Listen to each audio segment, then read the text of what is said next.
Hi, picture this. The year is 2008. The month is September. The weather is temperate. The economy is f***ed. But Speed Racer is on Blu-ray.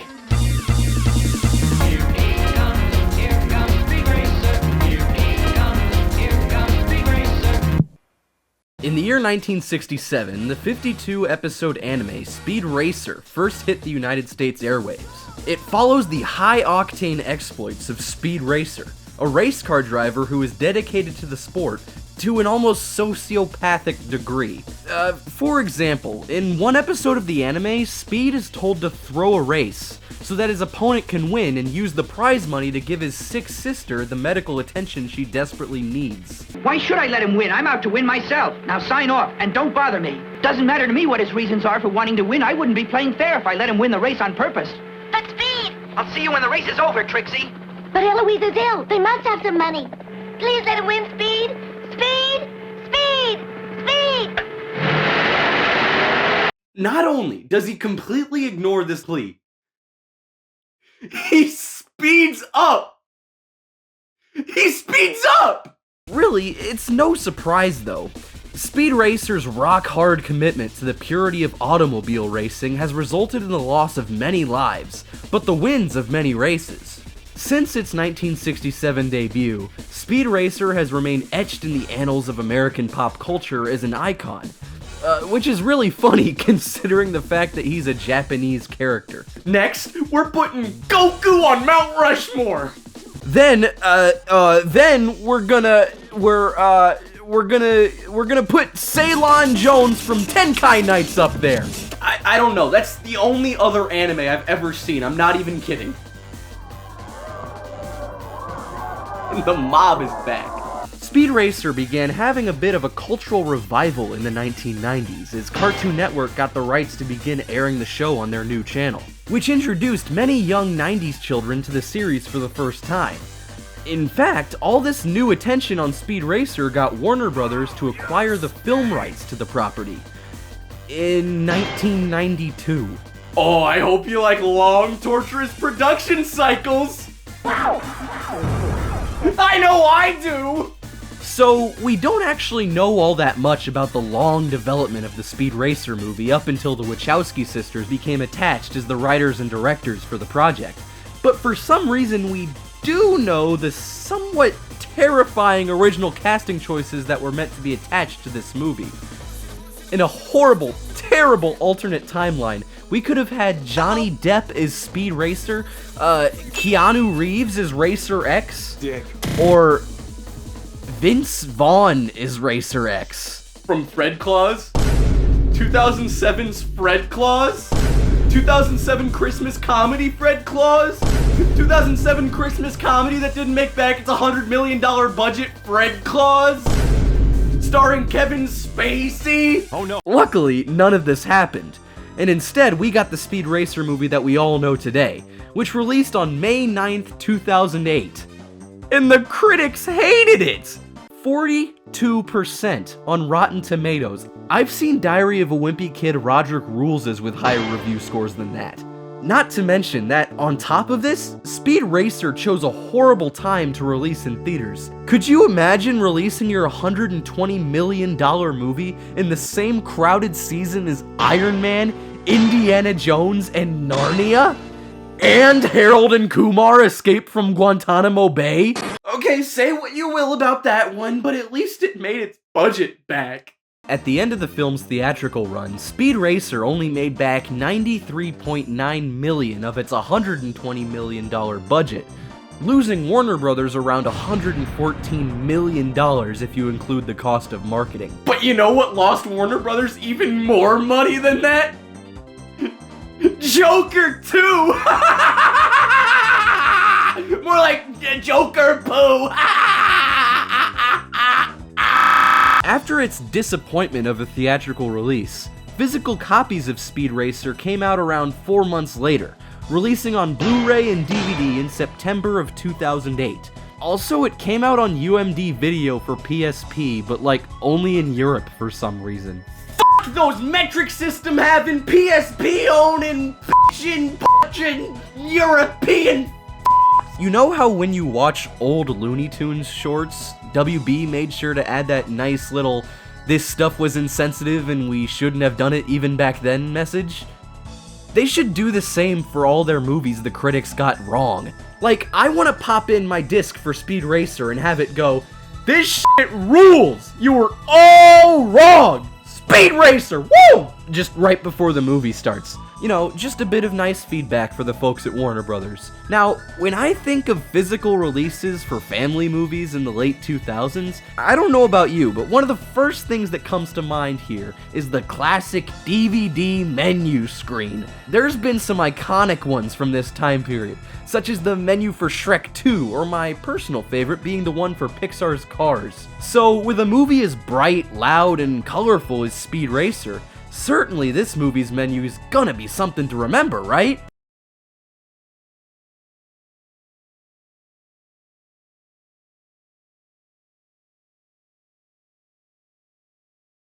I'm hurt!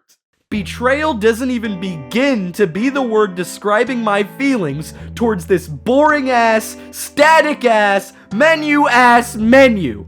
What is the word then? Chartreuse. Okay, I'll give it this. They at least chose a pretty good screenshot from the movie. But like, where's the motion? This is the same movie that has... But then the menu is this? No movement, no music, no nothing? I'm gonna lose it. I need to talk about something else. What else can I talk about? Chartreuse. A pale green or yellow liqueur made from brandy and aromatic herbs. Alright, make sure you got that locked down. This will be on the quiz. So, surely WB learned from their mistake and put more effort into a menu on the movie's inevitable 4K release, right? Yeah, no, this movie has never come out on 4K. I just have to put up with you for a little bit longer. So you're telling me that after almost 17 years now of this extremely colorful and detail-rich movie existing, the Warner Brothers geniuses haven't even thought to put the thing out on 4K? Like, those guys are hemorrhaging money. Just look at Joker 2. Wait, no, the problem is that people aren't looking at Joker 2. Don't look at Joker 2. You'd think they would jump at the opportunity to slap this movie onto a 4K disc and make a quick buck. Unfortunately, the facts aren't that simple. The Speed Racer movie came out at quite a weird and transitional time for film production. Filmmakers were slowly starting to make the switch from film to digital, and these waters were still quite lightly tread. As such, Speed Racer has the unfortunate but also kind of funny distinction of being one of the only major studio motion pictures to be produced exclusively in 1080p HD as opposed to 4K. This means that if WB were to go through with making a 4K release of Speed Racer, some kind of upscale job would have to be done on the whole thing, and I'm terrified at the thought of them pushing out a half-assed AI upscale. Instead, a 4K upscale of a movie as frenetic as this one would be a much more delicate process, requiring a full team of people working to make sure every detail is properly represented. And while a 4K upscale of this movie would be great, I'd even take a new Blu-ray of the film that allows for HDR colors. This movie is extremely colorful, and putting it out on HDR would really complete that whole on display in the TV section of a Best Buy store during the early 2010s vibe that the whole movie has going about it. Of course, this 2008 movie is only one piece of the Speed Racer pie. How about everything else?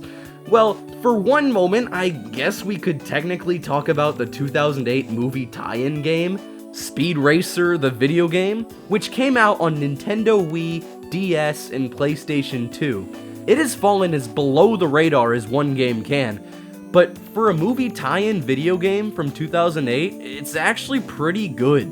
It puts forward a lot of mechanics that I've never seen any other racing game even attempt to do. It's one of those easy to play but difficult to master type of things. I've only played a little bit of the game's Wii version myself, but I can tell that if you really take the time to learn this game inside and out, you would feel like an actual god. Maybe. I'm not very good at this stuff. Now, of course, there's one big part of Speed Racer that I haven't discussed any physical media for, and that would be the well-known Speed Racer anime that ran for 52 episodes back in 1967. Due to the sheer longevity of this anime, it has seen a release in nearly every major physical media format there's been in the years since the show first premiered. Yes, that even means LaserDiscs.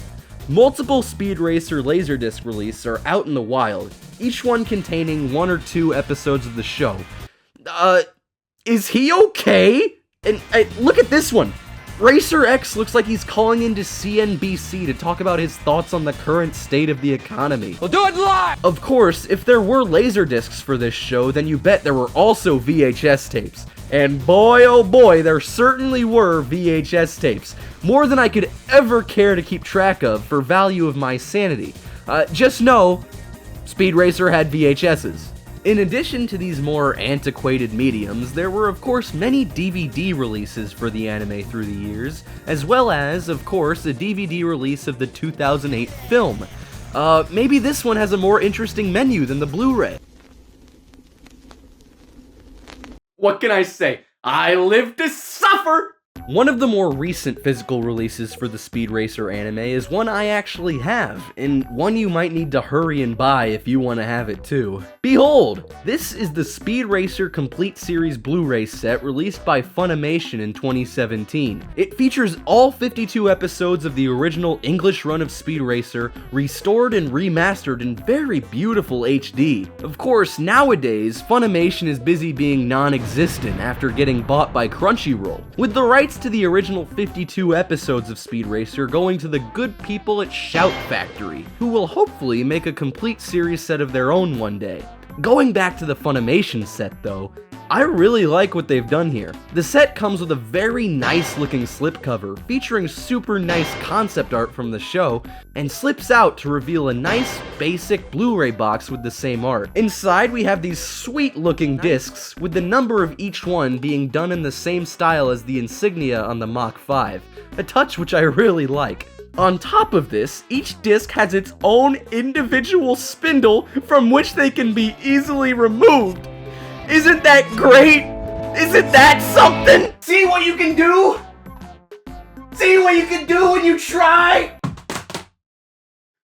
Shut up! The menus for each of these discs continues the theming of the packaging, and have actual motion, unlike the 2008 film's physical releases. No special features to speak of, but I'm not really expecting such a thing for a 50-year-old series. I'm sure the people working on this in 1967 didn't really think to consider that they may be working on something that would become, oh, you know, an American pop culture touchstone. It's fine, it's fine. This whole thing is about as good as you can get for a complete re-release of an over 50-year-old series, so I really can't complain. All I could really ask for with something like this is that the show looks good, and it absolutely does. Some amazing restoration work was done here. With this said, however, I would really like to see Shout Factory attempt a set of their own, especially given their great track record with sets of shows like Gravity Falls. Even more so since, again, Funimation is no more. That means once this thing runs out of stock, it ain't coming back. But this isn't the only complete series release Speed Racer got thanks to Funimation. What if I told you that Funimation put out a complete set featuring all of the English translation of Speed Racer on both Blu-ray and DVD, all of the original Japanese version of Mach Go Go Go on Blu-ray and DVD, all of the 1997 reboot of the show, Mach Go Go Go Restart, all inside of Speed's giant plastic head. No flesh shall be spared. Matthew chapter 24, verse 22. Yeah, the contents of this set are both awesome and extensive, but, counterpoint, I wouldn't feel safe having this thing take up space in the same room in which I sleep. Still though, I'd be lying if I said I didn't want this thing. Trust me, I tried to get my hands on this stupid head. I really did. I even tried to put out a change.org petition to try and persuade the masses to get me this thing, but for some reason the thing got taken down by the site. I mean, I don't know. I guess the people at change.org just hate free speech. So yeah, that's almost every piece of Speed Racer home media I could get my eyes upon. It's really amazing to see how a show that only got one single season still managed to stay relevant enough in pop culture to see some sort of release on every single major consumer form of physical media. Still though, I hope that sometime in the future we are able to see Shout Factory take a crack at a complete series set. And more importantly, I hope we one day get a 4K release of the 2008 film. Maybe even an HDR, so I can fully boil my retinas. I mean, until we get a 4K HDR re-release of Speed Racer, the best thing I can do in the meantime is try some alternative methods. Ah! More like Joker poo. Ah!